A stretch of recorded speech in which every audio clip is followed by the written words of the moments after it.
নমস্কার, আপনাদের সবাইকে স্বাগত। আমি দেবাশিস চক্রবর্তী রয়েছি আপনাদের সঙ্গে আজকের হল্লা বলে। যুদ্ধের প্রস্তুতি চালাচ্ছে ভারত, আর অন্যদিকে প্রমাদ গুনছে বাংলাদেশ। তার প্রমাণ পাওয়া যাচ্ছে, কারণ সর্বধর্মের মানুষকে একসঙ্গে করে মোহাম্মদ ইউনূস ঢাকায় গতকাল বৈঠক করেছেন। তার ছবি আমাদের কাছে এসছে, আমরা সেটা আপনাদেরকে দেখাবো। আগে প্রথমেই বলে রাখি যে ভারত শান্তিপ্রিয় দেশ। ভারত যুদ্ধ চায় না, লড়াই চায় না, কারণ যুদ্ধ দেশের অর্থনীতিকে ক্ষতি করে, এটা আমরা জানি। কিন্তু ক্রমাগত ভারতের বিরুদ্ধে যে ধরনের জেহাদি কথাবার্তা সামনে আসছে, ভারতের বিরুদ্ধে যেরকম উস্কানিমূলক মন্তব্য বিভিন্ন ছাত্র সংগঠনের মাধ্যমে সামনে আসছে, শরিয়ত আইনকে চালু করবার জন্য বাংলাদেশের এক অংশের মৌলবাদীরা, বিচ্ছিন্নতাবাদীরা যেভাবে প্রতিদিন প্রতিনিয়ত উস্কাচ্ছে, তাতে যে কোনো মুহূর্তে ভারত চাইলে বাংলাদেশকে মুখের ওপর জবাব দিতে পারে। সেই পরিস্থিতি ভারতবর্ষের রয়েছে। তবে বিশ্বের মতামত অবশ্যই কোনো একটি যুদ্ধের ক্ষেত্রে প্রয়োজন। সেক্ষেত্রে আপনাদের জানিয়ে রাখি যে আমেরিকা এবং রাশিয়া স্ট্র্যাটেজিক্যালি তারা ভারতবর্ষের পাশে থাকছে বলে আমাদের কাছে সূত্রের খবর। বাড়াবাড়ি বেশি করলে মুখের উপর জবাব দেওয়া কি উচিত হবে? আপনারা কি বলছেন? যারা আমাদের দর্শক এই সময় অনুষ্ঠান দেখছেন, তাতে আমাদের আমরা বুঝতে পারছি যে বাংলাদেশেরও প্রচুর মানুষ আমাদের অনুষ্ঠান দেখছেন। এই ভারতবর্ষের বিভিন্ন প্রান্ত থেকে মানুষ আমাদের অনুষ্ঠান দেখছেন। আমি একটাই প্রশ্ন আপনাদেরকে করতে চাই আজকের এই অনুষ্ঠানে, সহনশীলতার মাত্রা কোন পর্যন্ত নেওয়া উচিত, তার প্যারামিটার কি হওয়া উচিত, সেটা একটু আমায় পরিষ্কার করে দেবেন আপনারা। সহনশীলতার মাত্রা কোন অবধি থাকা উচিত, যখন অবধি ভারত মুখ বুজে চুপচাপ সহ্য করতে পারে।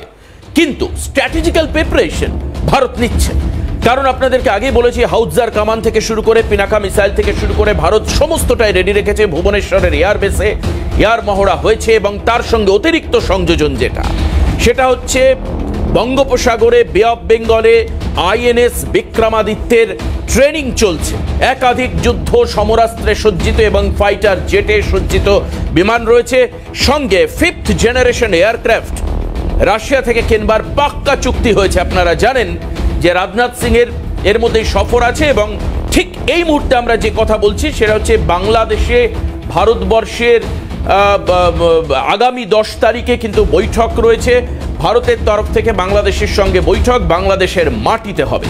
যুদ্ধ হবে কিনা সময় বলবে আর পরিস্থিতি বলবে। কিন্তু বর্তমান পরিস্থিতিতে দাঁড়িয়ে পাকিস্তানকে যে খুল্লা ছুট দিচ্ছে বাংলাদেশ, তার প্রমাণ আমাদের হাতে এসছে।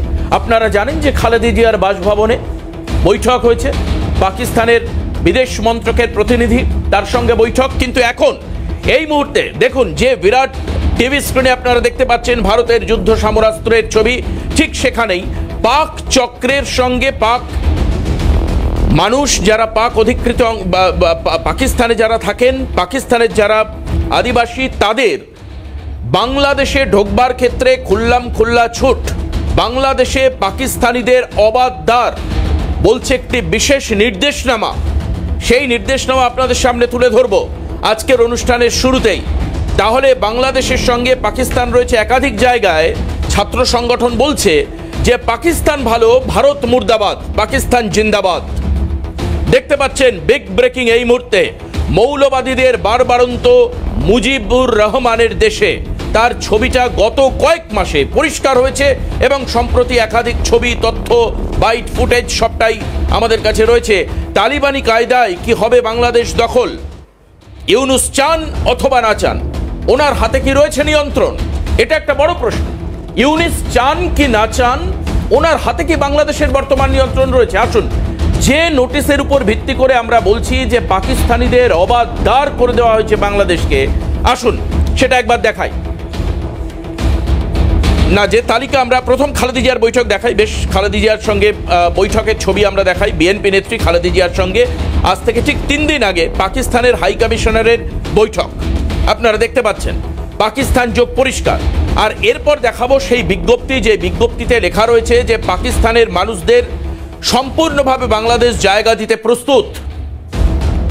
আসুন দেখাই, দেখুন এটা পরিষ্কারভাবে subject visa facilitation for Pakistani citizen or citizens of any country of Pakistan origin যে কোনো দেশে পাকিস্তান অরিজিনের কোনো মানুষ, সেখানকার কোনো অধিবাসী অথবা পাকিস্তানি সিটিজেনকে লেটার ইস্যু করে ঢাকার তরফে, আপনারা দেখতে পাচ্ছেন সেই লেটার আমরা সামনে নিয়ে এসেছি, পাকিস্তানিদের জন্য বিশেষ সুবিধা করা হচ্ছে, একদম পয়েন্ট ওয়াইজ লেটার উল্লেখ করা রয়েছে, লেটারের মেমো নাম্বার উল্লেখ করা রয়েছে। বাংলাদেশ মিশন অ্যাব্রড, বিদেশ মন্ত্রক, তারা চিঠি সামনে নিয়ে আসছে, যেখানে দেখা যাচ্ছে visa facilitation for Pakistani citizen or citizen of any country of Pakistan origin. Pakistani origin যদি কারোর থাকে অথবা পাকিস্তানি নাগরিক, তাকে বাংলাদেশে জায়গা দেওয়া হবে।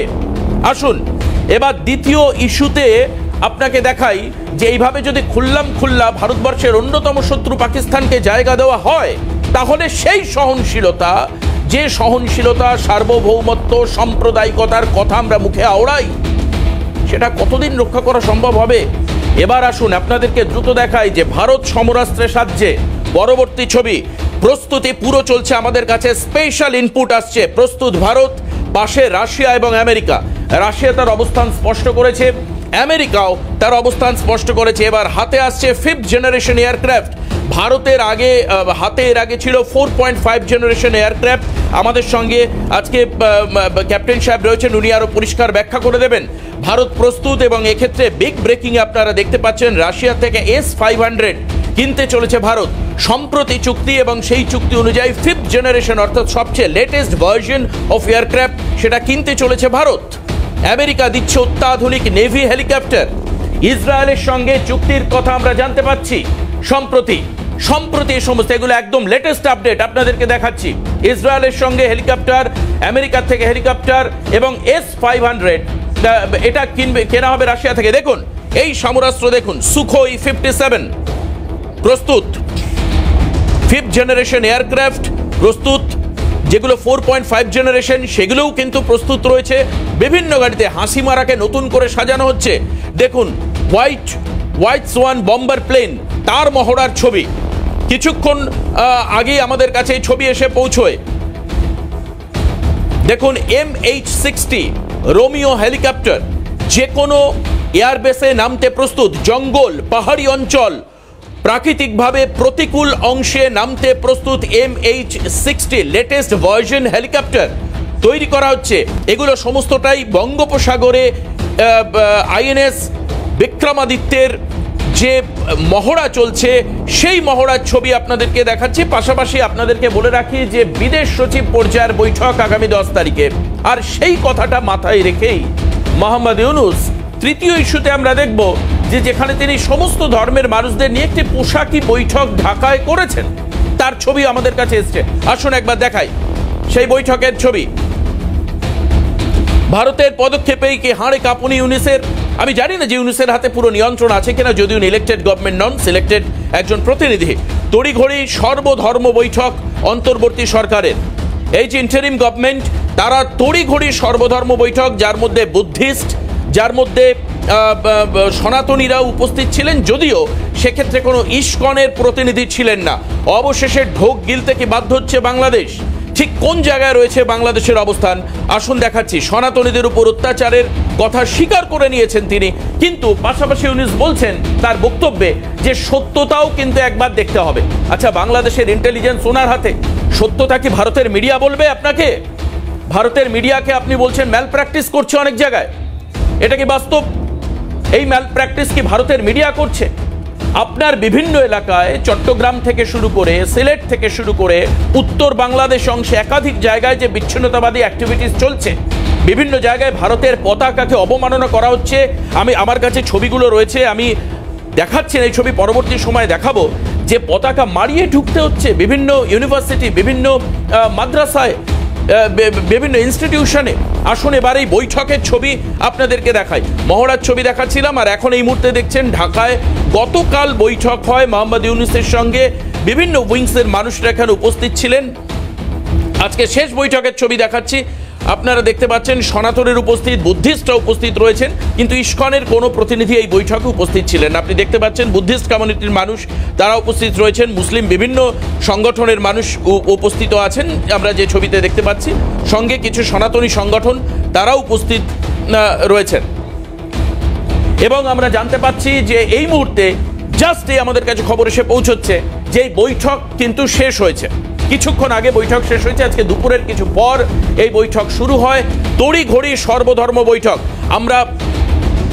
আমরা গতকালও কথা বলেছিলাম যে কেন উনি হিন্দুদের সঙ্গে সনাতনীদের সঙ্গে কথা বলছেন না, আর বৈঠক শেষ করে বেরিয়েছেন। বেরোনোর পর মাহফুজ আলম তিনি কি বলছেন একবার আপনাদেরকে এই মুহূর্তে শোনাই, শুনুন।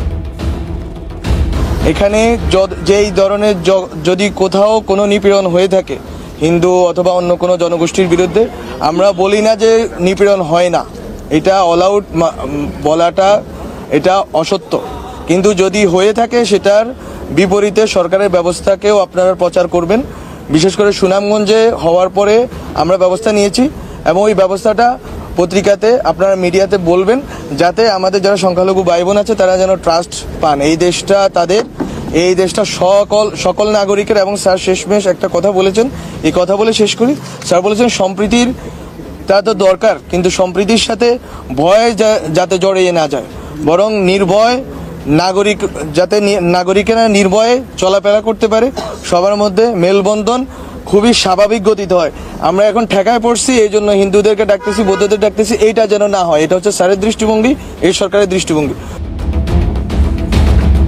এই আমরা শুনলাম বক্তব্য, উনি বলছেন যে ঠেকায় পড়ে হিন্দু বুদ্ধদের সঙ্গে ভালো খারাপ ব্যবহার হচ্ছে বা ভালো ব্যবহার হচ্ছে এরকমটা নয়। কিন্তু আপনাদের খুব পরিষ্কার করে বলতে চাই যে এই যে সুনামগঞ্জের কথা বলা হচ্ছে, গতকালকের প্যানেল যদি আপনারা ফলো করেন 7:55 অনুষ্ঠান আপনারা দেখতে পাবেন। সুনামগঞ্জ, নীলফামারী একাধিক জায়গার ছবি আমরা দেখিয়েছিলাম। আরও আরেকবার আপনাদেরকে দেখাবো যে কিভাবে একের পর এক বাড়ি ভাঙচুর, যদুরাম রায়ের বাড়িতে আগুন লাগিয়ে দেওয়া, একাধিক ঘটনা ঘটেছে। আসুন একবার দেখায় বিগ স্ক্রিনে।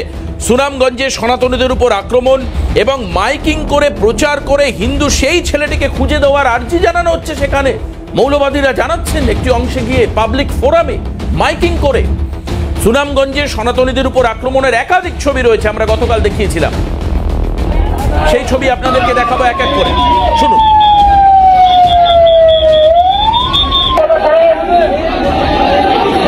আপনারা কে আমাকে তথ্য দিতে পারবেন এই ছেলে কোথায় আছে এখন? যারা গীতা পাঠ করছেন তাদের মেরে মাথা ফাটিয়ে দেওয়া হচ্ছে, সেই ইনফরমেশন আমাদের কাছে আছে, আপনারা শুনতে পেলেন। মাইকিং করে বলছে সেই ছেলে কোথায় আছে, আপনারা আমাকে ইনফরমেশন দিতে পারবেন।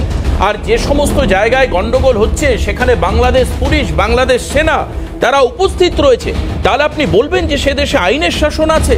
আপনি ভাবতে পারেন এই দেশেই একজনকে গ্রেপ্তার করা হয়েছে, তার এগেনস্টে যে কোনো অভিযোগ থাকতে পারে।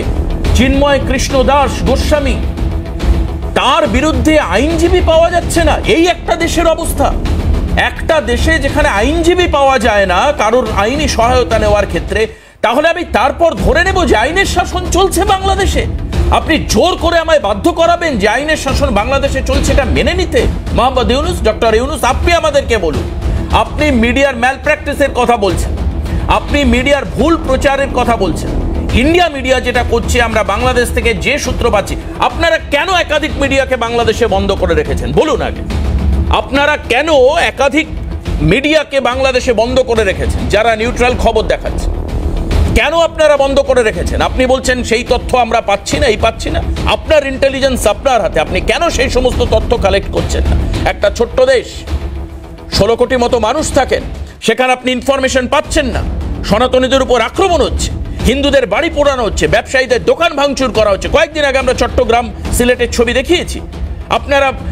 আপনারা বলছেন যে একাধিক জায়গায় বিমান ঘাঁটি তৈরি করব, 5th জেনারেশন এয়ারক্রাফট কিনবো, কিনুন।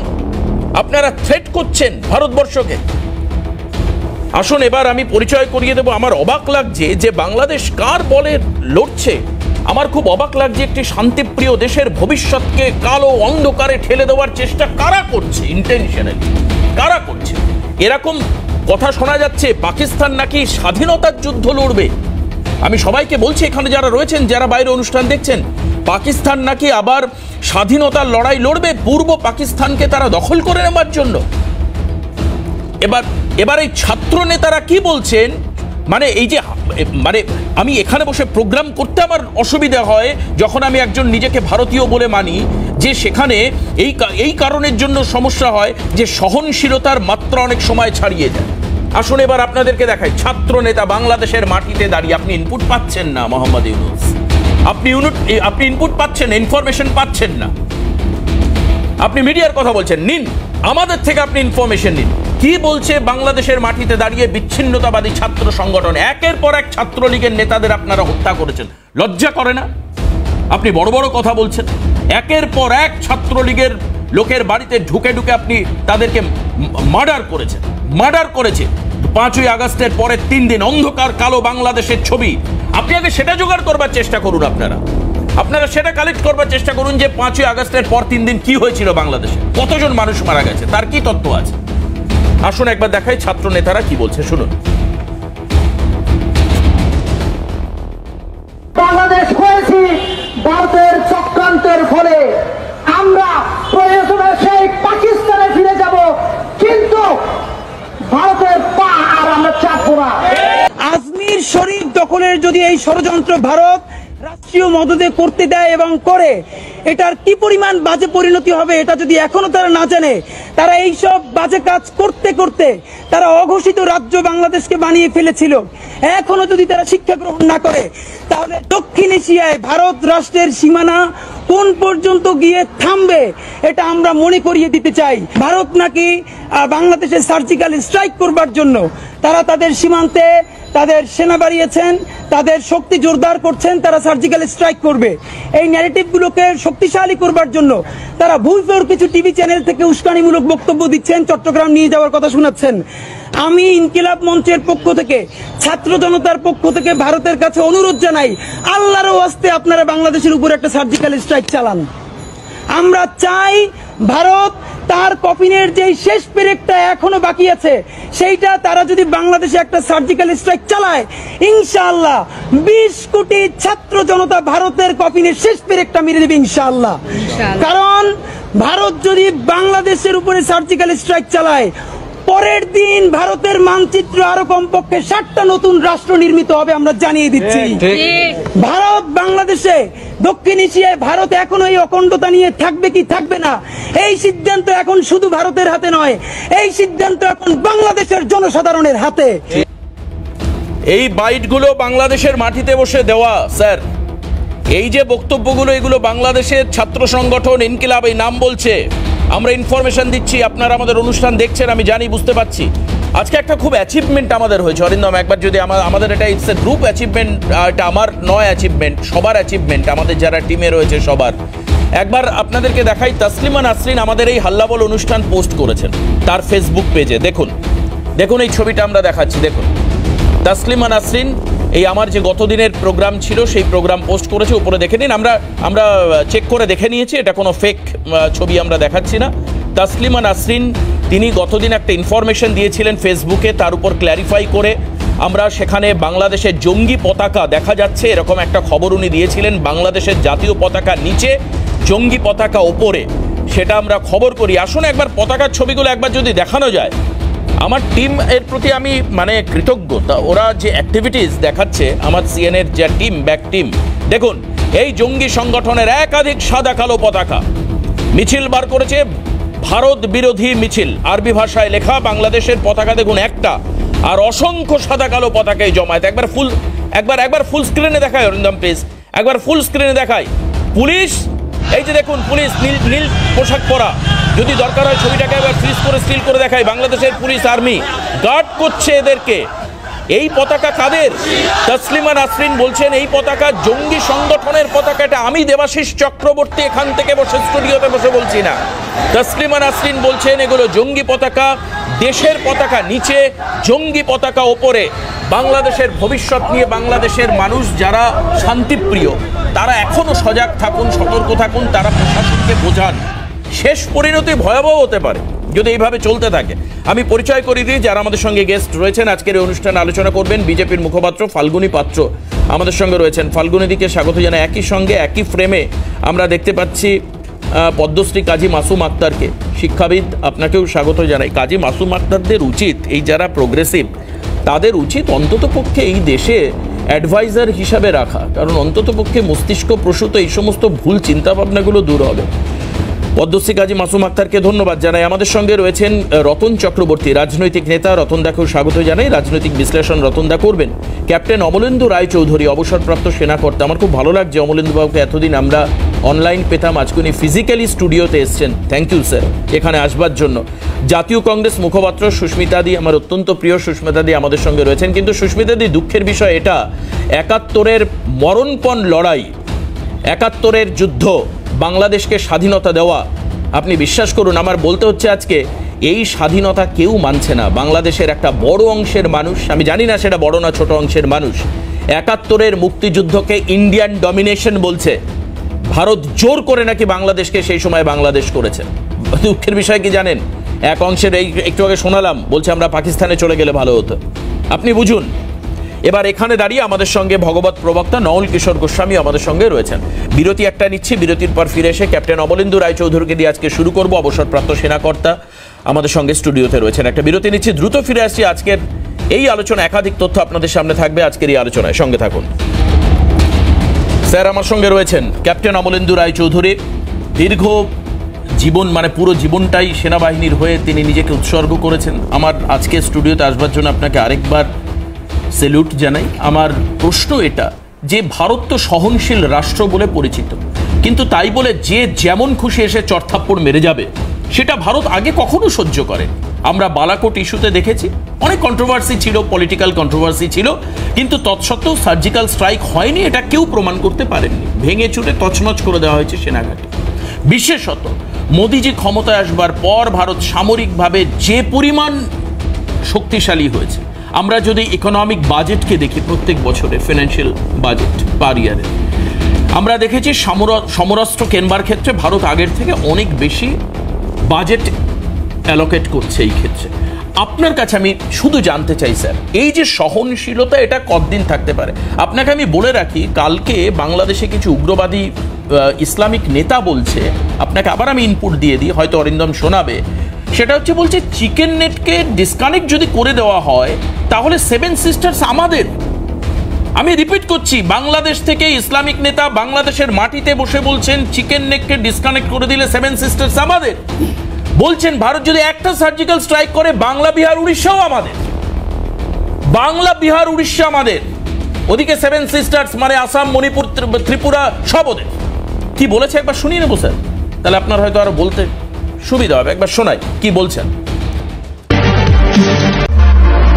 বর্তমান সরকারকে 3টা পরামর্শ দিব, যে 3টা নীতি তারা বাস্তবায়ন করে হিন্দুস্তান বাংলাদেশের নাম শুনলে হরে রাম করতে করতে পানি খাবে। প্রথম নীতি, ভারতের বাংলাদেশের পাশে হচ্ছে শিলিগুড়ি করিডোর, চিকেন নেক বলা হয়। লালমনিরহাট একটা এয়ারপোর্ট আছে, ব্রিটিশ আমলে 1931 সালে করা হয়েছিল। এই এয়ারপোর্টটা বন্ধ। আমি সরকারকে বলবো, লালমনিরহাটের সেই এয়ারপোর্ট থেকে মাত্র 12 কিলোমিটার দূরে চিকেন নেক। আমি বলবো বর্তমান সরকারকে, আপনারা বাংলাদেশ বিমান বাহিনীকে সেখানে ঘাঁটি করে দিন। তার মাত্র 3 মিনিটের মাথায় ওই এয়ারপোর্ট থেকে বাংলাদেশ যারা এয়ারফোর্স, তারা চিকেন নেককে কেটে দিলে, আঘাত করলে ভারত থেকে সেভেন সিস্টার আলাদা হয়ে যাবে। ভারত কখনো বাংলাদেশের দিকে তাকাবার সাহস পাবে না। 2, আমাদের এখানে আক্রমণ হবে, ধরে নিলাম ভারত আক্রমণ করলো, আমরা কিছু সময় একটু হয়তো কিছু জায়গা আমাদের দখল করে নিতেও পারে। আমি বলি সম্ভাবনা খুবই কম, 10% সম্ভাবনা আছে, নিতেও পারে। কিন্তু ভারতের আমরা শত মাইলস আমরা দখল করে দেবো। তো ভারত 3 দিকে আমাদের আছে, প্রায় 4096 কিলোমিটারের মতন হলো বর্ডার ইন্ডিয়ার সঙ্গে, আর এই 300 কিলোমিটার আছে তোমার এর সঙ্গে, মিয়ানমারের সঙ্গে। তা আমাদেরকে তো ঘিরে রেখে দিচ্ছে, আবার আকাশে ঘিরা কি, জলের স্থলে। আরে আমরা তো ঘেরার মধ্যে আছি, তবে একদিন বিস্ফোরণ ঘটবে আমাদের। ওই দিন কিন্তু দাদারা তোমাদের বাংলা, বিহার, উড়িষ্যা কিন্তু যাবে। ওটা কেড়ে নেব ভারতের কাছ থেকে। এই যে স্যার শেষ যার কথা শুনলেন, উনি হচ্ছেন ফজলুর রহমান আর তার আগে শুনলেন যার, এরা সবাই ধর্মনেতা। বাংলাদেশের মাটিতে ওনারা এই ধরনের বড় বড় বিরাট বিরাট জমায়েত সমাবেশ করছেন। ওনার নাম হচ্ছে এনায়েতুল্লাহ আব্বাসী। একজন বলছে 7 সিটার্স নেবে, আরেকজন বলছে বাংলা বিহার উড়িষ্যা। মানে আমাদের স্টুডিও হয়তো বা সামনের বছর নাগাদ বাংলাদেশে থাকতে পারে, কারণ আমরা বাংলায় থাকি, আপনি বাংলাদেশে বসে প্রোগ্রাম করছেন। কি বলবেন, মানে এই যে সহনশীলতা, এটা কতদূর মানে ভারতবর্ষের মানুষ দেখাতে পারে বা ভারতের সরকার দেখাতে পারে? আমি একটা দুটো ক্ষেত্রে বলি। প্রথমে যিনি ওই ধর্মীয় নেতা বললেন, ওনার বয়স অনেক কম, উনি 71-এ কি হয়েছিল সেটা জানেন না, ফলে ওটাকে কিছুটা মেনে নেওয়া যায় যে হ্যাঁ প্রলাপ বকছে, শুনে নিলাম আমরা। দ্বিতীয় যিনি বললেন তার বয়সটা একটু বেশি, আমার মনে হয় 71-এ ওনার জন্ম হয়েছিল, উনি হয়তো ব্যক্তি হিসেবেই ছিলেন। উনি যদি বলে থাকেন আমার খুব দুঃখ লাগছে শুনে, কারণ উনি জানেন না 71 অপারেশনে কি হয়েছিল।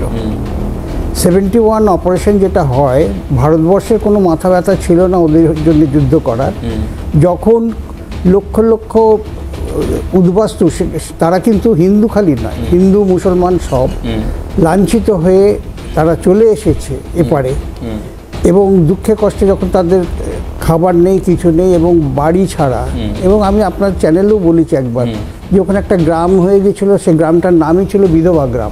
আপনি গতদিন বলে গেছি, ঠিক, আমি ছিলাম অনুষ্ঠানে। আচ্ছা, তারপরে আর একটা জিনিসও আমি বলি ওদের, মানে গ্রামের পর গ্রাম ওরা যখন চলে গেছে, এবং ওদের যে রাজাকার বাহিনীটা হয়েছিল তাদের কাজ ছিল ওদের ইনপুটগুলো ওদের পৌঁছানোর জন্য। এই রাজাকার বাহিনীর ইয়েতে যত ইন্টেলেকচুয়াল, যত বড় বড় বিজনেসম্যান, মানে ওপরের ধরনের শিক্ষাবিদ, তাদের এক এক দিন 200-250 করে নিয়ে গিয়ে সাভার বলে যে জায়গা, যেখানে এখন শহীদ মিনারটা হয়েছে, ওখানে তাদের মেরে কবর দেওয়া হয়েছিল। আচ্ছা, পার ডে এটা হতো? পার ডে, ওটা কোনো ব্যাপারই নয়। আচ্ছা, ওরা গেছে গিয়ে পুরো গেছে। যেমন ওখানে আরপি সাহা, রণদা প্রসাদ সাহা, তার নামই ছিল দানবীর রণদা প্রসাদ সাহা। আচ্ছা, এবং তিনি তার একটা হসপিটাল এখনো বোধহয় আছে, সেটা 250 ফ্রি বেড তারা ইয়ে করে। সেই রণদা প্রসাদ সাহা, তার ছেলে, এদের দুজনকে ডেকে নিয়ে গেছে, আজ পর্যন্ত ফেরেনি। এবং তার স্ত্রী এবং তার ছেলের বউ, তারা বরাবর সিঁদুরি পড়ে আছে, যেহেতু স্বামীর মৃত্যু মুখ দেখে না। কিন্তু এই আত্মবলিদান, এই রক্তদান, এই মারাত্মক লড়াই, এরপরে প্রায় 93,000 থেকে 1 লাখের মতো পাকিস্তান সৈন্যের গ্রেপ্তারি এবং পরবর্তীকালে বন্দি প্রত্যর্পণ চুক্তি মেনে তাদের সসম্মানে মুক্তি দেওয়া, 1 বছর রেখে, হ্যাঁ, 1 বছর রেখে খাইয়ে দাইয়ে জামাই আদর। সেই ক্যাম্পে আমি, আমারও দেখভালের ইয়ে ছিল, দায়িত্ব ছিল কিছুটা। আপনারা তো অত্যন্ত ভালো ব্যবহার করছেন। না, ভালো ব্যবহার মানে তখন আমরা জুনিয়র অফিসার ছিলাম, কর্নেল ছিল, ওদের হয়তো কেউ বন্দি হয়েছে, তাদের সেই সম্মানটা আমরা দিয়েছি।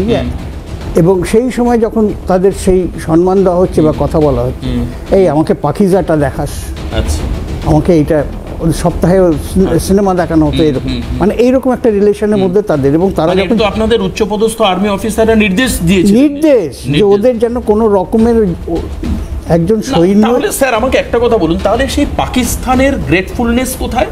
আর এই বাংলাদেশ যাকে স্বাধীন করলো ভারত, তার ভারতবর্ষের প্রতি কৃতজ্ঞতা কোথায়? মানে একটা মানুষের মধ্যে ন্যূনতম না, ওরা মুক্তিযোদ্ধাদের অপরিসীম বীরত্ব, এই বিষয়ে কোনো বীরত্ব মানে ওদের আত্মদান। ওরা চাইনি যে আমরা কি পাবো, এটা কোনোদিন তারা ভাবেনি। তারা সব সময় দেশের জন্য মুসলিমও ছিল নিশ্চয়ই। ডেফিনেটলি। তাহলে এই মুসলিম কোন মুসলিম? না, এই বাংলাদেশেরই মুসলিম, সেই মুক্তি বাহিনীরই তো আজকে ঘর ছাড়া। মুক্তি বাহিনী যারা, তারাই আজ ঘর ছাড়া। এবং তাদের ওই কোটা নিয়েই আন্দোলন। না, তাহলে তো বাংলাদেশে স্যার এই পোলারাইজেশনটা পরিষ্কার হয়ে গেল যে ভালো মুসলিম, খারাপ মুসলিম। হয়তো এটা নিয়ে পদ্মশ্রী মাসুম আক্তার 100%। এবং মানে আমি এটা বলতে আমার কোনো দ্বিধা নেই। আজকেও যদি আপনি কাদের সিদ্দিকী একটা লেকচার দিয়েছে, বলেছেন, Kader Siddiqui was the only man যে কিনা দেশের মধ্যে থেকে অর্গানাইজ করে এদের সঙ্গে লড়াই করেছে, পাকিস্তানিদের সঙ্গে করেছে, এবং একটা অস্ত্রবাহী জাহাজ লুটও করেছিলেন উনি, এবং 15 বছর উনি এখানে ইন্ডিয়াতে ছিলেন অ্যাসাইলামে, পলিটিক্যাল অ্যাসাইলামে। আমি বুঝলাম, সব ঠিক আছে, কিন্তু এই বাংলাদেশের একাংশ বলছে যে পাকিস্তান জিন্দাবাদ, ইন্ডিয়া মুর্দাবাদ। কেন এটা কেন হচ্ছে? এরা কারা? এইটা আমি সেই কথাই বলছি যে এরা যারা বলছে এরা কিন্তু মানে 60 অনেক 75 যে অপারেশন হয়েছে, 71 যে অপারেশন হয়েছে, তখন থেকে পাকিস্তানিদের মধ্যে রয়েছে রিভেঞ্জ একটা নিতে হবে, এবং তারা তলে তলে চেপেছে। এই যে বিহার থেকে যে সমস্ত মুসলিম ওখানে গিয়ে বাংলাদেশের 47-এর কথা বলছে, তাদের মধ্যে তো অনেক বাঙালি মতো হয়ে গেছে কালচারের মধ্যে এতে, কিন্তু তাদের মধ্যে যে প্রীতিটা সেটা কিন্তু বাঙালি হয়নি। ট্রাই টু আন্ডারস্ট্যান্ড আমি যেটা বলতে চাইছি, হয়তো আমি ঠিক করে বোঝাতে পারছি না। বিহারি যারা ওখানে যে বাঙালিদের বিয়ে করে ওখানে থেকে গেছে, এই যে মুসলিমের যে প্রজন্ম, এরা ওপরে বাঙালি, যেহেতু বাংলায় তাদের জন্ম, কিন্তু ভেতরে তাদের মধ্যে বাঙালি যে সত্তাটা আছে তার এগেনস্টে ছিল। এবং পাকিস্তানি সময়ে বাঙালি মুসলিমরা মসজিদে গেলে তাদের পেছনের দিকে দাঁড়াতে হতো নামাজ পড়বার জন্য। এই যে কথাগুলো আমি বলছি, এগুলো কিন্তু এই সেগ্রিগেশনটা পরিষ্কার একদম প্রথম থেকে মানে ভীষণভাবে অত্যাচারিত হয়েছে বাঙালি মুসলিমরা ভীষণভাবে। তাহলে বাংলাদেশ হবার তো কোনো কারণই নেই, ছিল ঠিক। এই যে তা নাহলে ইয়েতে ভোটে যখন বঙ্গবন্ধু জিতে যাওয়া মানে অ্যাবসলিউট মেজরিটিতে, ওনাকে প্রধানমন্ত্রীত্ব না দিয়ে ভুট্টো হ্যান্ডওভার করে দিল আর্মিকে। কেন? যেহেতু বাঙালিদের আছে, এই সত্তাটা থেকে কিন্তু বাঙালির এই জন্ম, এই ডিফারেন্সটা তৈরি হচ্ছে। এখন যে ঘটনাটা ঘটেছে, এই যে মনের মধ্যে যে চাপা ক্ষোভ, সেইটা ঘনীভূত হয়েছে কিরকম ভাবে, খুব আগে থেকে প্ল্যান করে আছে আর কি।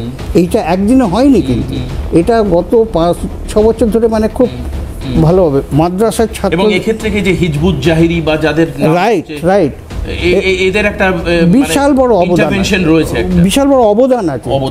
এবং এদের মাদ্রাসা থেকে শুরু করে ওরা ইউনিভার্সিটিতে যে ছাত্ররা ভর্তি হতো, তাদের ম্যাক্সিমাম কোটা নেওয়া হতো মাদ্রাসা থেকে। মাদ্রাসা থেকে যখন তারা এসেছে, তারা কিন্তু ছাত্রলীগ হিসেবে দেখিয়েছে ওপরে, ভেতরে যা করবার এরা করেছে। এবং 15-20 জনের একটা মানে আপনি একটা স্লিপিং প্রিপারেশন চলেছে আর কি, যেটা দীর্ঘদিন ধরে একটা জায়গা তৈরি করেছে, এবং তার বহিঃপ্রকাশ এখন হচ্ছে। এবার আপনার থেকে নেক্সট উইলে এসে আমি খুব ইম্পর্টেন্ট জায়গাটা শুনবো, যে এই ধরনের আপনি যেটা বললেন, এটা আপনি হিস্ট্রি বললেন, পুরো ইতিহাসটা বললেন।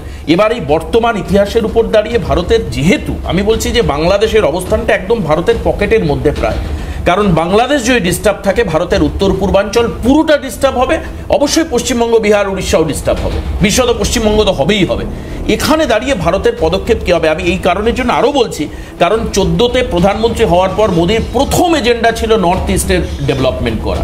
আমি সমস্ত মানে পলিটিক্যাল পার্টির সমস্ত অ্যাঙ্গেল উপরে গিয়ে আমি বলছি, প্রধানমন্ত্রী হিসাবে বলছি, লক্ষ্য ছিল নর্থ ইস্টের ডেভেলপমেন্ট। আজকে একটা বাইট এসছে যে বাংলাদেশকে নাকি সিকিমের সঙ্গে অন্তর্ভুক্ত করবার চেষ্টা করেছিল ইন্ডিয়া।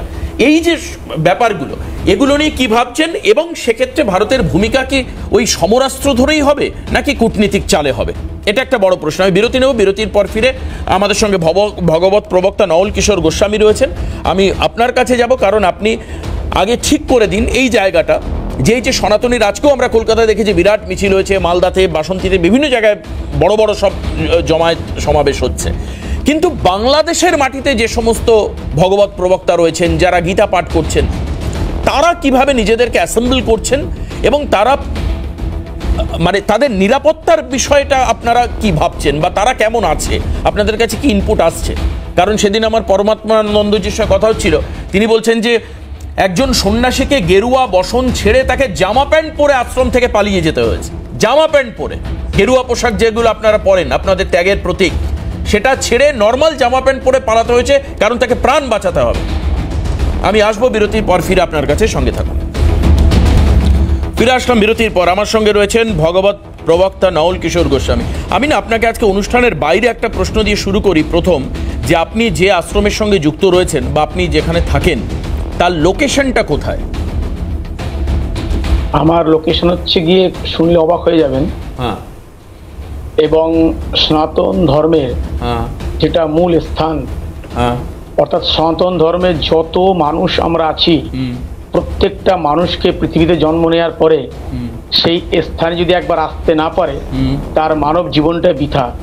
সেই জায়গাটি হলো মথুরা জেলা শ্রীধাম বৃন্দাবন, উত্তরপ্রদেশ। আচ্ছা, উত্তরপ্রদেশ বৃন্দাবন। না তাহলে আপনি ইন্ডিয়াতে থাকবেন, মানে বাংলা, বিহার, উড়িষ্যা বাংলাদেশে যাচ্ছে একটা অংশের মানুষ বলছেন এখন আপনি। না না না না না না না না না, দেবাশিস বলি, সমগ্র ভারতবর্ষে যতগুলো রাজ্য আছে এটা ভারতবর্ষে ছিল, ভারতবর্ষেই থাকবে, ভারতবর্ষতেই থেকে যাবে। এক। 2 নম্বর হচ্ছে কি, যে কথাটা একটু আগে সব ওরা বলছিল, একটা কথা আছে না, দেখবেন বোম্বাই লঙ্কা, ধানি লঙ্কা আছে, লঙ্কা আছে, ধানি লঙ্কা জানেন তো, ধানি লঙ্কা, বেলডাঙ্গার লঙ্কা, বেলডাঙ্গা ধানি লঙ্কা। তো ধানি লঙ্কা না একটু তেজ বেশি, ওরা ক্ষণিকে যে তেজটা দেখায়, কেউ টিপলেই শেষ হয়ে যায়। তো বাংলাদেশে আজকে মৌলবীরা যারা বলছে না, ওরা হচ্ছে সেই ছোট্ট ধানি লঙ্কা, একটু চাপ দিলেই শেষ, মানে 0 ব্যাটারি ভোল্টেজ। এতদিন কিন্তু মোহাম্মদ ইউনূস কিন্তু কোনো সভা করেননি বা কোনো মিউচুয়ালের মধ্যে আসেননি না।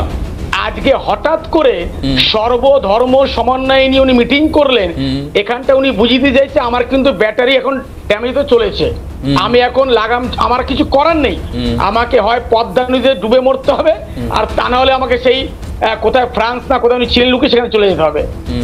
2 নম্বর হচ্ছে গিয়ে সেই জায়গায় দাঁড়িয়ে আমি বৃন্দাবনবাসী হয়ে না, কিন্তু এখানে একটা কথা আমার আছে, আমার কথা হচ্ছে মোহাম্মদ ইউনূসের হাতে তো সবটা আমার মনে হচ্ছে নেই, যেভাবে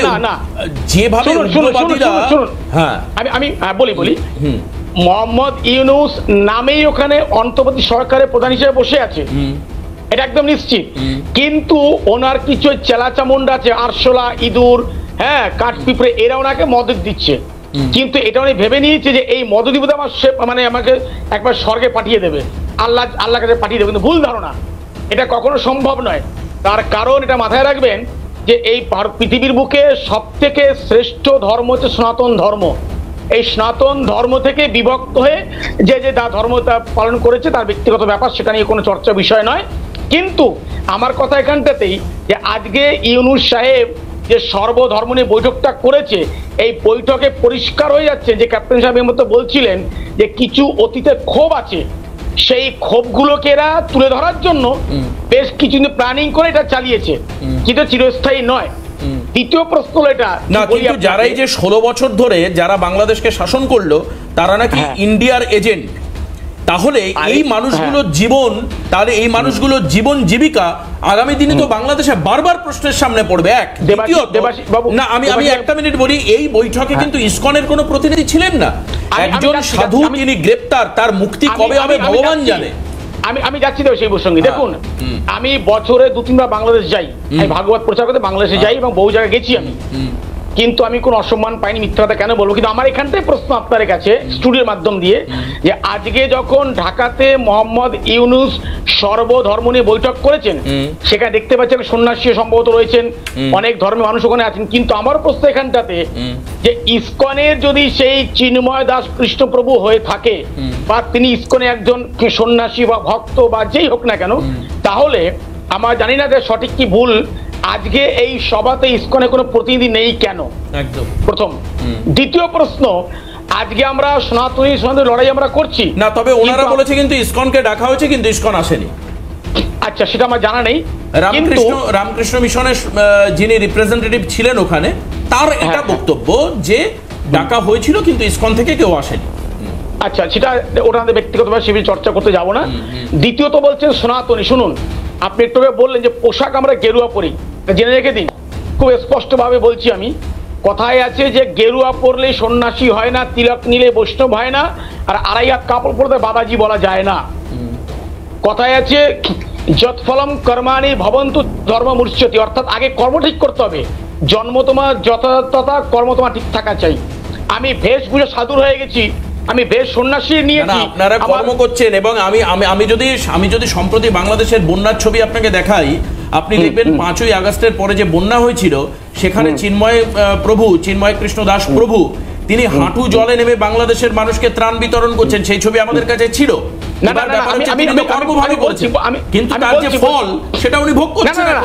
না না, আমি বলছি সেটা এইবার ব্যাপারটা হচ্ছে গিয়ে সে একজন ত্যাগী মহাত্মা, সে অবশ্যই পাশে দাঁড়িয়ে জাতিবাদ কিছু বিচার করেননি, কিন্তু আমাদের এখানটাতেই প্রশ্ন, আমি খুব পরিষ্কার ভাষায় বলছি, আমরা ভারতবর্ষের বিশেষ করে পশ্চিমবঙ্গ দিয়ে বলি, আমি আজকে পশ্চিমবঙ্গের সন্ন্যাসী, সাধু, বৈষ্ণব, ব্রাহ্মণ যারাই আছে যেভাবে আন্দোলন করছে, আমার এটাই প্রশ্ন, বাংলাদেশে সেই আন্দোলনের আজ বাংলাদেশ পর্যন্ত পৌঁছচ্ছে কিনা, অথবা আপনারা ভারত ভূমিতে আন্দোলন করলে আমি এটাই বলছি, এর কনক্লুশন কি যুদ্ধের আকারে শেষ হবে? মানে সেটা কি ভারত সরকার নিলেই কি যুদ্ধ আপনাদের অনুরোধ? কারণ আমি একটা কথা বলি, এই যে কয়েকদিন আমি দেখুন অযোধ্যার রাম মন্দির নিয়ে অনেক কন্ট্রোভার্সি থাকতে পারে, আমি বিজেপি তৃণমূল আজকে গন্ডগোল করতে কংগ্রেসের সঙ্গে বসে নিয়ে এখানে আমার কথা এই যে সাধুত্ববাদ, এই যে ত্যাগের প্রতীক, এটাকে তো প্রধানমন্ত্রী নিজে অক্ষরে অক্ষরে পালন করেন বলে সামনে তিনি বলেন, হয়তো বা ভেতরেও করেন, আমি জানি না সেটা তার ভেতরে কি করেন আমি তো জানি না, কিন্তু ব্যাপার হচ্ছে এরপর এই যে সাধুরা যখন আন্ডার থ্রেট, তাদের লাইফ থ্রেট রয়েছে, লাইফ থ্রেট, জীবন নিয়ে সমস্যা, সেই ক্ষেত্রে তিনি যদি এখন যুদ্ধের দিকে যান তাহলে আপনারা কি বলবেন? সর্বধর্ম সমন্বয় মানে শুনুন, এই যে যুদ্ধ বলছেন না, আপনি পরিষ্কার জেনে গেলেন যুদ্ধের জয় হবে না, যুদ্ধ হবে না, যুদ্ধতে ইউনিস গভর্নমেন্ট ভয় পাচ্ছে বলেই আজকে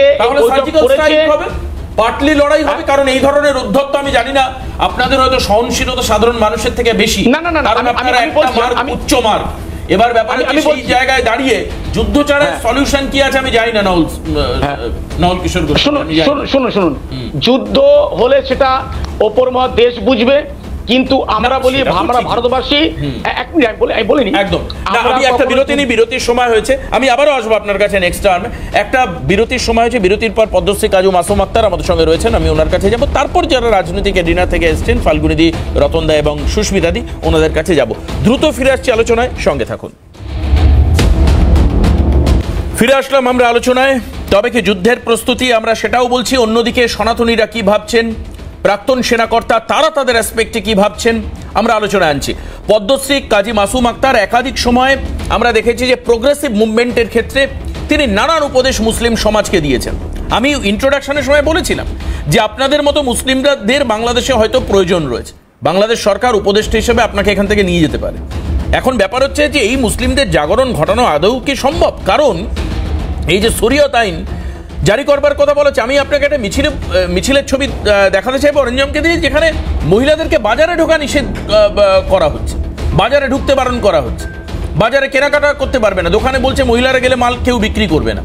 আপনি ভাবতে পারছেন একজন মানুষ তিনি বিচারাধীন বন্দী, যেখানে এদেশে আমরা দেখেছি যে সংসদ ভবনে হামলা করেছে আফজল গুরু, তার থেকে শুরু করে আপনার আমির আজমাল কাসাব থেকে শুরু করে আফতাব খান থেকে শুরু করে সবাই আইনি অ্যাসিস্ট্যান্স পেয়েছে, কিন্তু বাংলাদেশ মানে বলছে বিচারপতি দিলে তার মুন্ডু কেটে আলাদা করে দেবে, মানে আইনজীবী দিলে।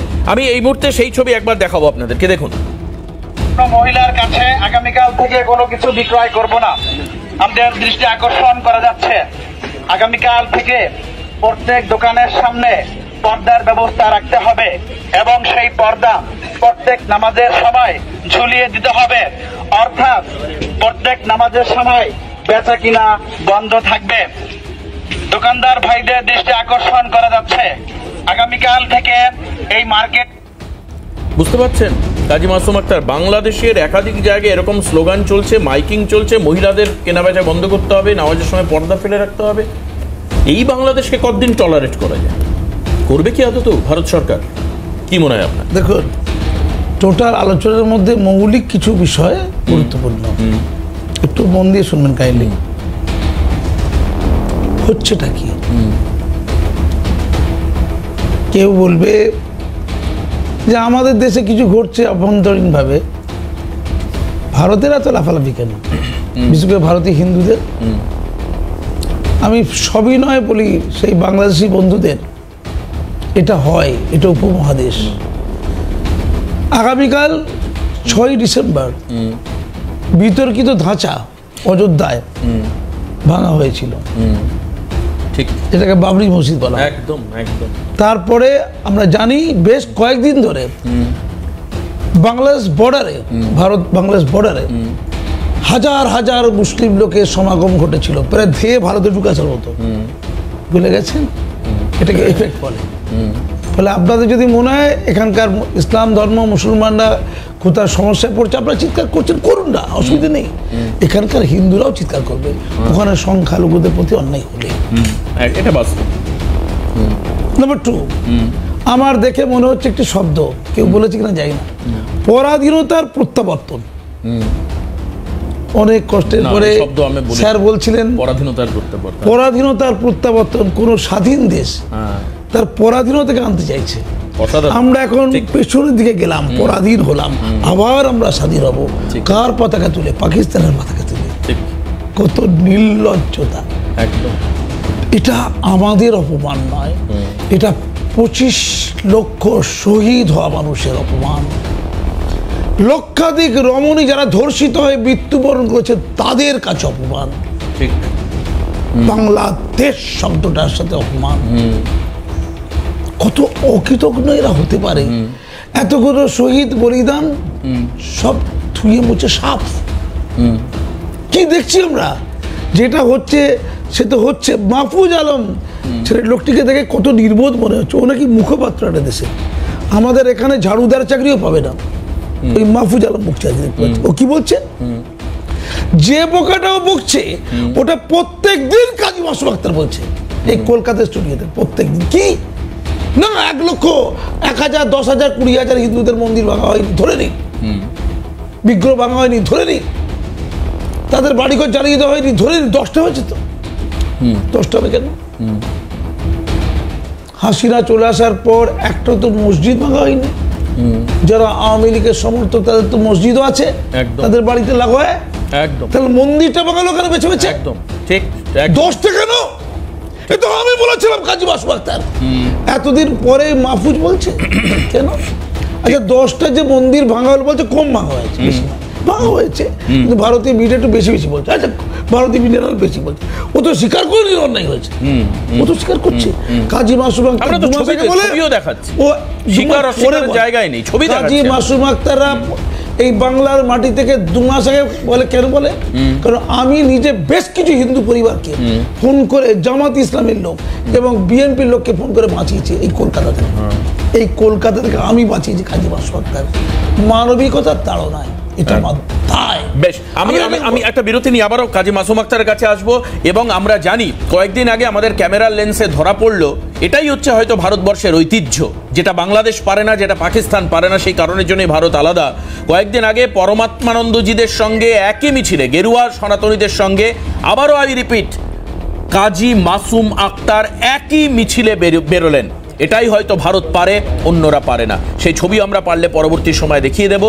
এবং এই যে জায়গায় দাঁড়িয়ে কাজী মাসুম আক্তার সাহেব বলছিলেন, আমি আবার ওনার কাছে ফিরবো একটা ছোট্ট বিরতি নেওয়ার পর। দ্রুত ফিরে আসছি আলোচনায়, সঙ্গে থাকুন।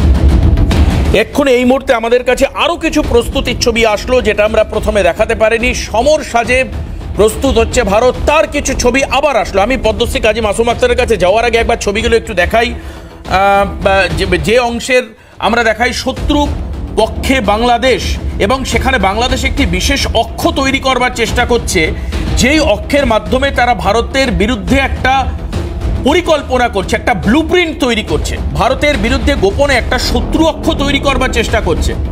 সেই অক্ষটা বাংলাদেশের উত্তর দিক হয়ে শুরু করে পাকিস্তান পর্যন্ত বিস্তৃত হতে পারে। পাকিস্তানের নাগরিকদের ছাড় দেওয়া হচ্ছে, এবং পাকিস্তানের যারা সমরাস্ত্র বিশারদ, যারা মিসাইল বিশারদ, যারা বিস্ফোরক বিশারদ, তাদের সঙ্গে গোপন মিটিং হচ্ছে। ইনপুট আসছে আমাদের কাছে, কিছুক্ষণ আগে সেই ইনপুট এসছে।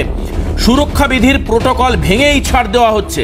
অর্থাৎ পাকিস্তানিরা যে কোনো সময় যে কোনো মুহূর্তে বাংলাদেশে আশ্রয় পেতে পারে, আস্তানা পেতে পারে। এটা কারা মনে করছে? বাংলাদেশের এক অংশের মানুষ, শুধু নয় সরকার মনে করছে। বাংলাদেশের মাটিতে তৈরি হচ্ছে গোপন ড্রোন প্ল্যান্ট, গোপন ড্রোন প্ল্যান্ট তৈরি হচ্ছে। হ্যাঁ, হয়তো ইট ইজ টু লেট। আমরা দেখতে পাচ্ছি, তবে ভারতে এই ধরনের ড্রোন প্ল্যান্ট তৈরি হচ্ছে। মাটির তলায় মিসাইল সিটির একটা খবর আমরা কয়েকদিন আগে করেছিলাম। অত্যাধুনিক 5ম প্রজন্মের জেট ফাইটার কেনবার কথা কয়েকদিন আগে এয়ার মার্শাল বলেছেন, বাংলাদেশের এয়ার মার্শাল। আমি বলছি না, আমি জানি না বাস্তব ক্ষেত্রে, সেটা অমলেন্দু স্যার বলতে পারবেন যেটা বাস্তব ক্ষেত্রে কতটা মানে কেনা সম্ভব। দক্ষিণ পূর্ব এশিয়ায় প্রথম S-500 পেতে চলেছে ভারত, যেটা আমি বলছিলাম কিছুক্ষণ আগে। 5th জেনারেশন এয়ারক্রাফট দেবে রাশিয়া, কনফার্ম হয়েছে। আমেরিকা অত্যাধুনিক নেভি হেলিকপ্টার দিচ্ছে। আসুন একবার আপনাদেরকে সেই ছবি একবার দেখাই। আমি কিছুক্ষণ আগে দেখাচ্ছিলাম এবার আসুন আপনাদেরকে দেখাবো সেই ছবি, বাংলাদেশের ড্রোন প্ল্যান্টের ছবি। দেখুন বাংলাদেশের ড্রোন প্ল্যান্টের ছবি, এই হচ্ছে বাংলাদেশের ড্রোন প্ল্যান্ট, ড্রোন তৈরি করা হচ্ছে এবং সেই ড্রোন পরবর্তীকালে কাজে লাগানো যেতে পারে। আপনারা একটু খেয়াল করলে দেখতে পাবেন যে বাংলাদেশের সেনাবাহিনীর একাধিক সদস্য সেখানে রয়েছে। বাংলাদেশ সেনা, বাংলাদেশ সেনার অংশ, বিভিন্ন উইংস, বিশেষত এয়ারফোর্স তারা রয়েছেন। বাংলাদেশের ড্রোন প্ল্যান্ট তৈরি এবং কয়েকদিন আগে আমরা খবর করেছিলাম যে মিসাইল সিটি তৈরি হচ্ছে। আপনারা শুনলেন কিছুক্ষণ আগে একজন বলছেন যে লালমনির হাটকে ক্যাপচার করে নাও, সেখানে বিমানবন্দর তৈরি করো।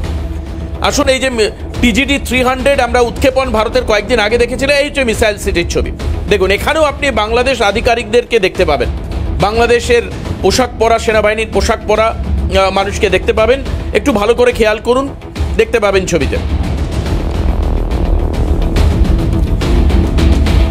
এবার আমরা আরেকবার একটু দেখাই যে এখানে দাঁড়িয়ে ভারতের প্রস্তুতি কোথায় রয়েছে। ভারতের প্রস্তুতি আসুন একবার দেখে নিই। এই যে 10% মানুষ বাংলাদেশকে কন্ট্রোল করবার চেষ্টা করছেন, এটা হচ্ছে আপনাদেরকে দেখাচ্ছি INS বিক্রমাদিত্যের ছবি। এই ছবিটা আমাদের কাছে 3 দিন আগে আসছে। INS বিক্রমাদিত্যের ছবি, বে অফ বেঙ্গলের তার ট্রায়াল চলছে এবং যুদ্ধের প্রস্তুতি হচ্ছে। এই প্রথম INS বিরাট, তার ছবি এবার দেখুন এই মুহূর্তে। INS বিরাট, INS বিক্রমাদিত্যের প্রস্তুতি চলছে, সেই ছবি আমাদের কাছে আজ থেকে 72 ঘন্টা আগে এসে পৌঁছয়। শুরুতেই আপনাদেরকে দেখিয়েছিলাম সুখোই 57 এর ট্রায়াল হয়েছে। এটা 4.5 জেনারেশন একটি এয়ারক্রাফট ভারতের হাতে রয়েছে। অন্যদিকে বম্বার প্লেন, তারও কিন্তু ট্রায়াল চলছে। সেই ছবিগুলো আপনারা দেখুন, শুনুন।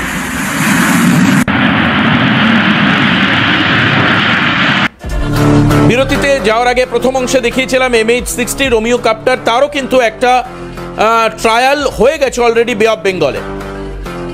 ভারত নিজেই এই সমরাস্ত্রের প্রস্তুতি করছে, এটা কোনো জয়েন্ট ভেঞ্চার নয়। আমি আবারও চলে যাব কাজী মাসুম আক্তারের কাছে। আমি এই যুদ্ধের ছবিগুলো দেখাচ্ছি কারণ স্পেশাল ইনপুট কিছু কিছু আমাদের কাছে এসে পৌঁছচ্ছে। এদেরকে এই যে 10% এর কথা আপনি বলছেন, যে যাদের মানে যারা বাংলাদেশকে চালানোর চেষ্টা করছে, আপনি একটা খুব সুন্দর কথা বললেন যে কই মসজিদ তো একটাও কোথাও ভাঙা হয়নি, তাহলে বারবার করে হিন্দুরা কেন আক্রান্ত হচ্ছে। এটাও ঠিক যে আপনি পরাধীনতার প্রত্যাবর্তনের কথা বললেন, অর্থাৎ পাকিস্তান আবার বাংলাদেশকে দখল করতে চাইছে, অথবা বাংলাদেশের একটা অংশের মানুষ তারা পাকিস্তানে মিশে যেতে চাইছে। আদৌ সম্ভব এটা? দেখুন আমি একটু আপনি যুদ্ধ বিমানগুলো দেখাচ্ছি, না বলে পাচ্ছি না। ওই S-500 রাশিয়ার থেকে নিতে হবে পাকিস্তান, বাংলাদেশের মধ্যে একটা পুচকির জন্য এত ভাবার কোনো কারণ নেই।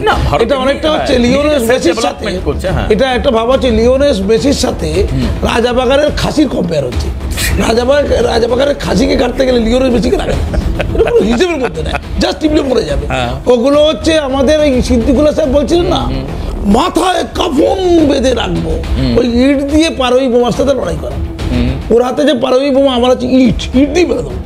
এটা হচ্ছে উন্মাদ পাগলদের দম্ভ আস্ফালন, ওইটা বাংলাদেশ। আচ্ছা, একটা ছোট্ট ইনপুট দিয়ে, এর মধ্যে হাসিমারাতে কিন্তু রাফায়েল নিয়ে যাওয়া হয়েছে। হাসিমারা এয়ারবেসে রাফায়েলকে নতুন করে আবার রাখা হয়েছে চমকানোর জন্য। পাগল বাচ্চার তো চমকে এরকম টাইপ। আমি এর বেশি যাচ্ছি না। এবার আমি ওই জায়গায় যাই যে জায়গাটা গিয়েছি। তো পরাধীনতার প্রত্যাবর্তন, বাংলাদেশ আবার পূর্ব পাকিস্তান হবে, পূর্ব পাকিস্তানের পতাকা বাংলাদেশে উঠবেই, বাংলাদেশকে তখন নিয়ন্ত্রণ করে পশ্চিম পাকিস্তান থেকে এইয়া সাহেবরা হবে মাতব্বর, বোরখা এসে যাবে, আমাদের দোকানে দোকানে পর্দা এসে যাবে, ভারতীয় পণ্য দেখলেই জ্বালিয়ে দেওয়া হবে, আর একেবারে মৌলবাদী তালিবানি শিক্ষা হবে। আমেরিকা নেতা হবে, আমেরিকা তালিবান সৃষ্টি করে, আমেরিকা তালিবানি মাদ্রাসা সৃষ্টি করে, ওসামা বিন লাদেন সৃষ্টি করে, আবার তালিবানদের ধরে মারতে গিয়ে আফগানিস্তানকে গুড়িয়ে দেয়, আবার পরবর্তীকালে তালিবানদেরকে আফগানিস্তানে বসিয়ে দেয়। ঠিক তেমন ভাবে আমেরিকার মতো দেশের হাতের খেলনা হবে, পুতুল হবে, আর এই মৌলবাদীদের দ্বারা ওই বাংলাদেশ চলবে। আবার এই মৌলবাদীদেরকে পরিণমতে আমেরিকার মতো দেশগুলো মেরে তছনছ করে দিয়ে সমস্ত এই পাকিস্তানি পন্থীদের গুঁড়ো করে গর্তের মধ্যে চিত্র। আমার 2-3টে প্রশ্ন আছে, আমার 2-3টে একদম নির্বিষ প্রশ্ন। এক হচ্ছে যে কাঁটাতারের বেড়াটপকে চলে আসছে বাংলাদেশে বেশ কিছু অত্যাচারী সংখ্যালঘুরা। আমি নিজে বাংলাদেশে নিযুক্ত ভারতীয় হাইকমিশনের দপ্তরকে ফোন করে বেশ কয়েকজনের ভিসা করিয়ে দিয়েছি, 2-3 দিনের ভিসা হয়ে গেছে। আমি বললে 2-3 দিনের ভিসা হয়ে যায়, কেন ভারত সরকার এই অত্যাচারিত থেকে ভিসা করে তাড়াতাড়ি ভারতে ঢুকতে দিচ্ছে না, এটা আমার প্রশ্ন। তারা কাঁটাতারের বেড়া তো টপকে চলে আসবে, এটা তো ঠিক নয়। তারপর গুলি খেয়ে মরবে, ওখানে অত্যাচারিত হবে, আবার বড়দের কাছে অত্যাচারিত হবে, এটা ঠিক নয়, এটা ভাবতে হবে। Number one. নাম্বার টু, আমার বিস্ময় লাগে চিন্ময় প্রভুজির হয়ে অ্যাডভোকেটরা সকলে ধর্মে হিন্দু কেন? আমরা আজমাল কাসেমের অ্যাডভোকেট হিন্দু দেখতে পেয়েছি, আমরা এখানে ওয়াকাব লুটের অ্যাডভোকেট হিন্দু দেখতে পাই। এখানে তো ভারতবর্ষে তো কল্পনাই করা যায় না অ্যাডভোকেটদের কোনো ধর্ম হয় নাকি, শিক্ষকদের কোনো ধর্ম হয় নাকি? এ কেমন বাংলাদেশ যে চিন্ময় প্রভুর জন্য কোনো মুসলমান? আমরা দেখাই, দেখুন চিন্ময় কৃষ্ণের আইনজীবীর ছবি আমাদের কাছে 3-4 দিন আগে আইসিইউতে ভর্তি, সেই ছবি আমরা দেখাচ্ছি, দেখুন টিভি স্ক্রিনে। এই তো, এই যে রাধারমন দাসের পোস্ট করা ছবি আমরা আপনাদেরকে দেখাচ্ছি, কলকাতা ইস্কনের ভাইস প্রেসিডেন্ট। আমি শুধু বলবো, শুধু এই কথা বলবো, কেন বাংলাদেশে এই কালচারটা এলো যে চিন্ময় প্রভুর মতো একটা ব্যক্তির জন্য এই 50-60 জন অ্যাডভোকেট সকলে হিন্দু হতে হলো?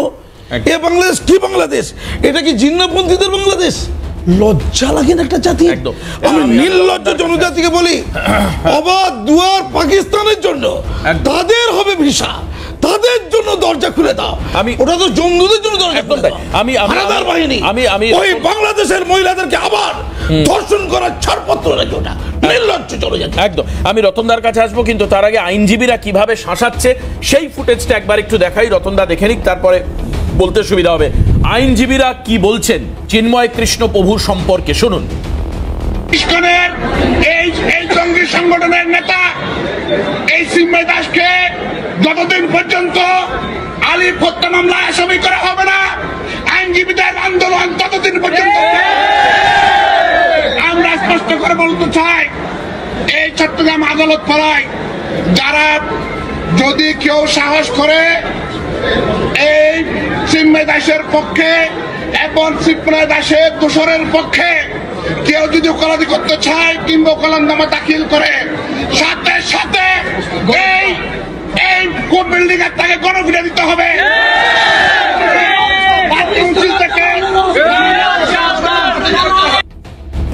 আপনি ভাবতে পারেন রতনদা, এই দেশে, এই রাজ্যে কখনো কোনো জায়গায় কোনো মুসলিম অপরাধী তারা যদি গ্রেপ্তার হন, তারা যদি বিচার প্রক্রিয়ায় আসেন, সেখানে তাকে আইনজীবী তাকে দেওয়া হবে না?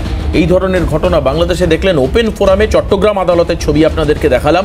চট্টগ্রাম আদালতের মাটিতে দাঁড়িয়ে এই আইনজীবীদের একটা বড় সংগঠন, তারা বলছে গণপিটুনি দেবে যদি কেউ চিন্ময় দাসের পক্ষে দাঁড়ায়। আপনি তো, আমি জানি এক্ষুনি রতনদা সহনশীলতার বেশ কিছু কপি বুক কথা বলবেন। রতনদা শুনি একটু কি বলবেন আপনি? আমি কখনোই অসহনশীল নই না, ওটাই তো প্রবলেম। দুই, প্রবলেম কিনা জানি, এটা সলিউশন। দুই, আমি যে ব্যাপারটায় চিন্তিত সেটা হচ্ছে বেশ কিছু ওই সহনশীল থাকতে থাকতে কলকাতায় গুলশান কলোনি ওনারা প্রোভাইড করেছে। যাই হোক, সেগুলো তো তোমার ব্যাখ্যা, সহনশীলতার ব্যাখ্যা, এগুলো ঠিক নয়। যাই হোক, বলছি যে আমি যেটা উদ্গ্রীব, আমরা যেটা সবাই চিন্তিত, সেটা হচ্ছে কিছু মাইনরিটি ফান্ডামেন্টালিস্ট বাংলাদেশের বুকে, তারা এখন ভীষণ সক্রিয়, যার ফলে বাংলাদেশে যারা সংখ্যালঘু তারা নির্যাতিত, তারা লাঞ্ছিত। ফলে স্বাভাবিকভাবেই এক্ষেত্রে আমি এখানে বসে স্টুডিওতে বসে আস্ফালন করলাম। ওই এতক্ষণ ধরে তুমি দেখাচ্ছিলে বেশ কিছু ছেলে অনেক কথা বলছিল, তাদের কি ডেজিগনেশন আমি জানি না, ওটা অনেকটা অক্ষমের আস্ফালন, ছাত্র সংগঠনের নেতারা বাংলাদেশ অক্ষমের আস্ফালন, অক্ষমরা এরা আস্ফালন করে। কিন্তু আমি যেটা চিন্তিত সেটা হচ্ছে এই যে দীর্ঘদিন ধরে যেটা চলছে বাংলাদেশে, এই ব্যাপারে আমরা এ রাজ্যে যারা আছি আমরা একই ভাষায় কথা বলি, দুঃখ তো এই জায়গায়।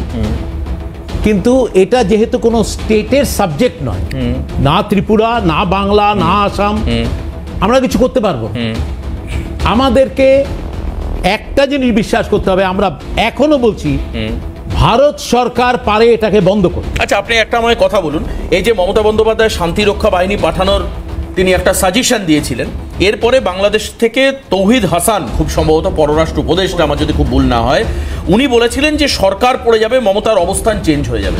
আপনি এটা আজকে না, এক মিনিট, তার মানে আপনাকে বুঝতে হবে যে পশ্চিমবঙ্গের মুসলিম স্টেচার কোথায় এবং এই ধরনের শরিয়ত মানে মানসিকতা সম্পর্ক এই আইন বিশ্বাস করে তাদের সংখ্যা কি? কিছুক্ষণ আগে একজন মুসলিম নেতার কথা শুনলেন বাংলা বিহার উড়িষ্যা দখল করার, উনি বলছিলেন 7টা টুকরে ভাগ হয়ে যাবে। তার মানে আজও ভারতবর্ষকে ভাবতে হবে, এদেশের সরকার এবং বিভিন্ন যুক্তরাজ্যের সরকারকে ভাবতে হবে, সেখানে যার যে সমস্ত গভর্নমেন্ট রয়েছে, যে বিভিন্ন জায়গায় মুসলিম মেজরিটি এতটা রয়েছে যে ইচ্ছা করলে ভারতকে 7টা টুকরো করে দেওয়া যেতে পারে। এটা আপনি মানেন? তার মধ্যে পশ্চিমবঙ্গ আছে না? আমি এইসব আমি বারবার বলছি, অক্ষোভের আস্ফলনের কোনো জবাব আমি কোনোদিন দেইনি, দেব।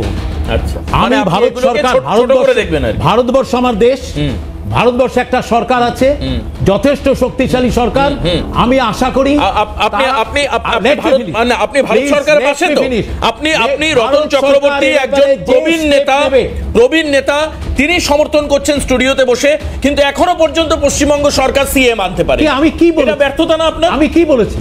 আমি বলেছি বাংলাদেশে, তুমি আমার মুখের কথা তুমি বলছো না, তাহলে কিন্তু পশ্চিমবঙ্গ সরকার সিএ মানেনি তো, এটা হ্যাঁ কি না? এর সাথে এর সম্পর্ক নেই, আমায় আগে বলতে দাও।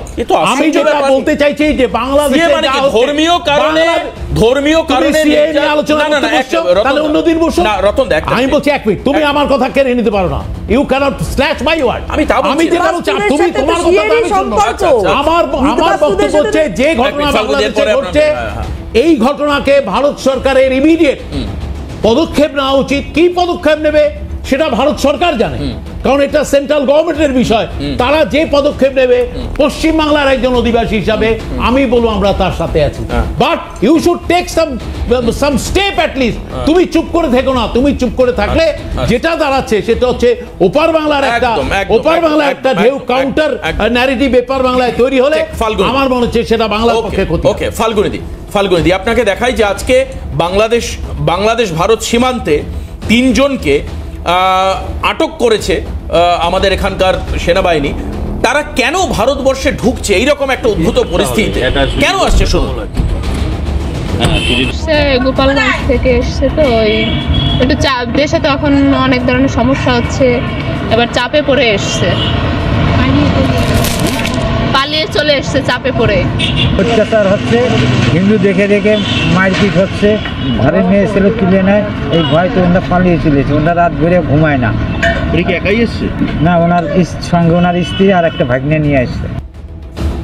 ফাল্গুনিদির কাছে যাই।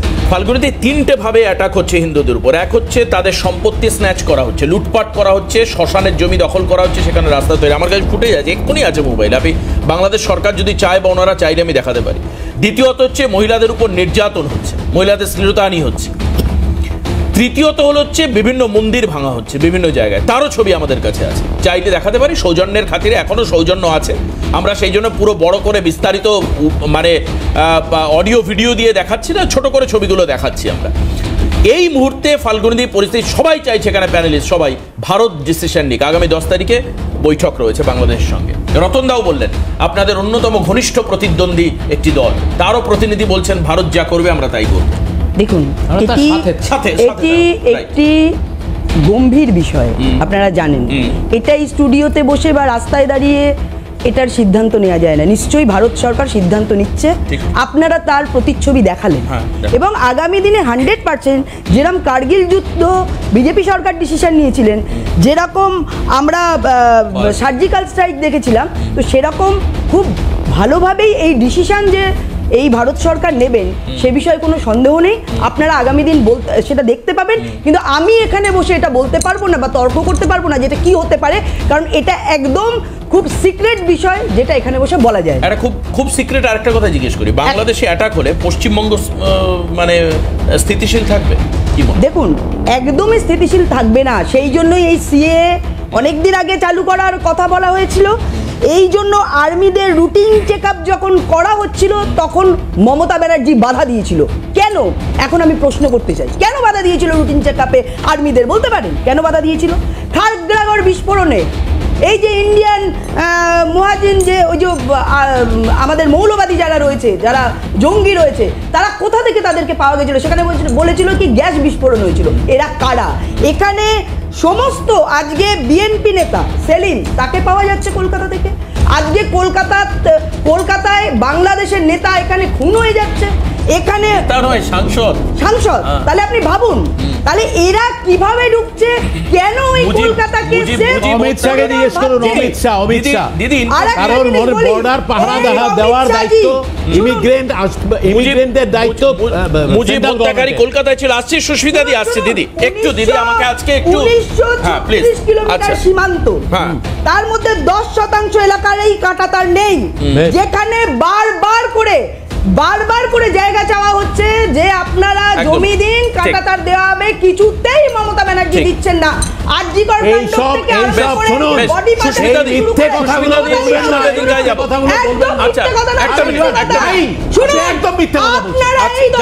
ঠিক আছে, সত্য মিথ্যা পরে আসবে। এটা অভ্যন্তরীণ কলহের সময় নয়, এটা অভ্যন্তরীণ কলহের সময় নয়। সুস্মিতাদির কাছে যাব। 1971-এ যখন ইন্দিরা গান্ধী মুভমেন্ট করলেন, ছোট্ট করে বলে আমি 1 মিনিট বলছি। দেখুন, পরাধীনতার প্রত্যাবর্তন কাজী মাসুম আক্তার বলেছেন, পদ্মশ্রী প্রাপ্ত, ওনার কথাটা খুব গুরুত্বপূর্ণ, সময় উপযোগী এবং গুরুত্বপূর্ণ। বিষয় হচ্ছে দেখুন, যারা ওই টাইমে 1971-এ যারা প্রাণ দিয়েছে, খান সেনাদের অত্যাচার যারা সহ্য করেছে, রক্তাক্ত হয়েছে, তারা আবার স্বাধীনতা চাইছে। তো আমরা শ্যামাপ্রসাদ মুখার্জি বের করে এনেছিলেন এই পশ্চিমবঙ্গকে হিন্দুদের একটা সেফ জায়গার প্রয়োজন বলে। আবার আমরা প্রয়োজনে সেই প্রত্যাবর্তনে ফিরে যাব, বাংলাদেশের হিন্দুদেরও আমরা সেফ জায়গা চাইবো। এটাও কিন্তু এই প্রসঙ্গে বেশ একটা বিরতি নিচ্ছে। বিরতির পর ফিরে এসে সুস্মিতা বিশ্বাস আমাদের সঙ্গে রয়েছেন, জাতীয় কংগ্রেসের মুখপাত্র। আমাকে মার্জনা করবেন, আজকে যারা পলিটিক্যালি এসছেন আমাদের এখানে একটু সময় লাগলো তাদেরকে নিতে। বিরতির পর ফিরে এসে সুস্মিতাদির কথা শুনবো, সঙ্গে থাকুন। সুস্মিতাদি, আপনারা বর্তমান পরিস্থিতি সম্পর্কে অবগত। আপনি কি চান যে এই মুহূর্তে ভারত বাংলাদেশে প্রত্যাঘাত করুক, রিটালিয়েট করুক? কারণ 71-এর যে স্বাধীনতা, যে মুক্তিযুদ্ধ, সেটা বাংলাদেশ মানছে না। এই মুহূর্তে বাংলাদেশকে কি সাওয়াক শেখানো দরকার?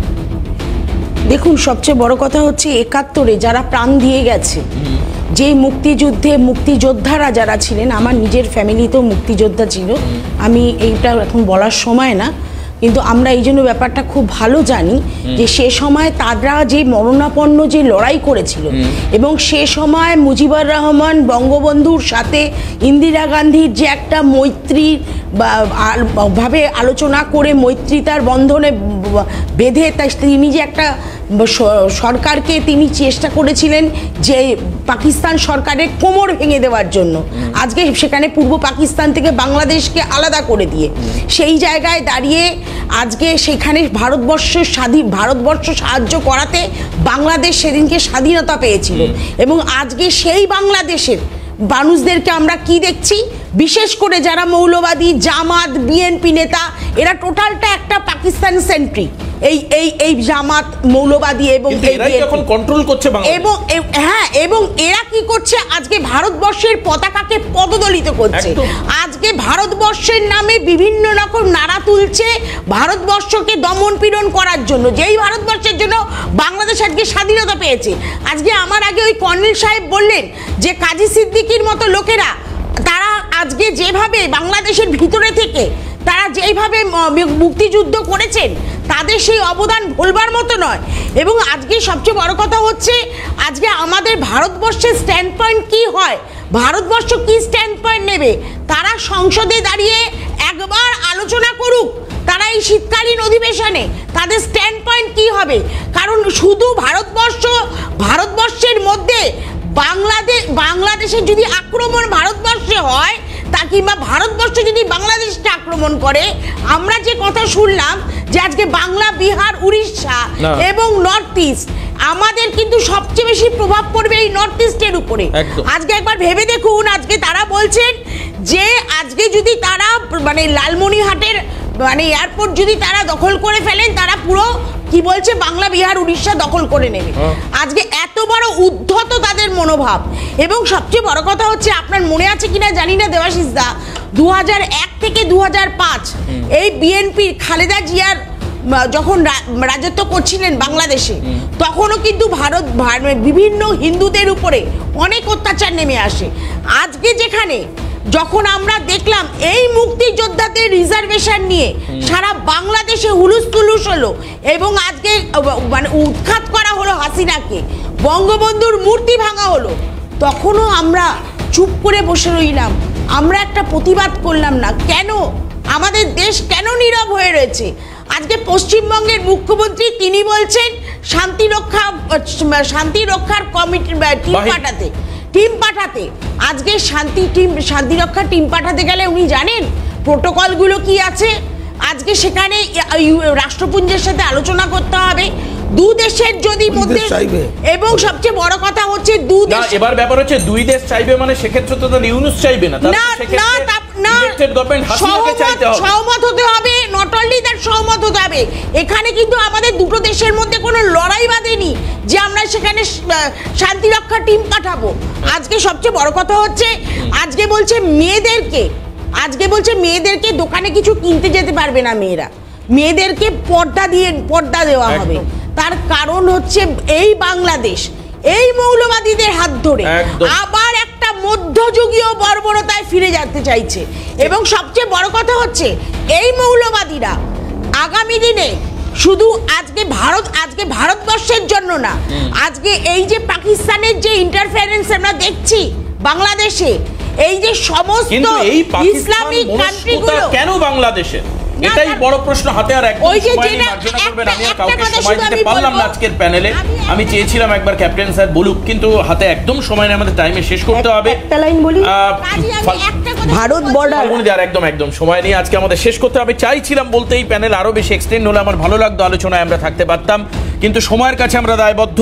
সেই কারণের জন্য আগামীকাল আবার আপনাদেরকে জানিয়ে রাখছি 7:55 হল্লা বলে অবশ্যই আপনারা আমাদের সঙ্গে থাকবেন। এবং এই অনুষ্ঠান আমি চাই বাংলাদেশের মানুষ যারা দেখছেন তারা শেয়ার করুন, প্রশাসনের কাছে পৌঁছক, তারা দেখুক যে কিভাবে আমরা প্রস্তুত আছি। আজকে এই পর্যন্তই, হাল্লা বল শেষ করছি। পরবর্তী খবরের জন্য নজর রাখুন ক্যালকাটা নিউজ। নমস্কার।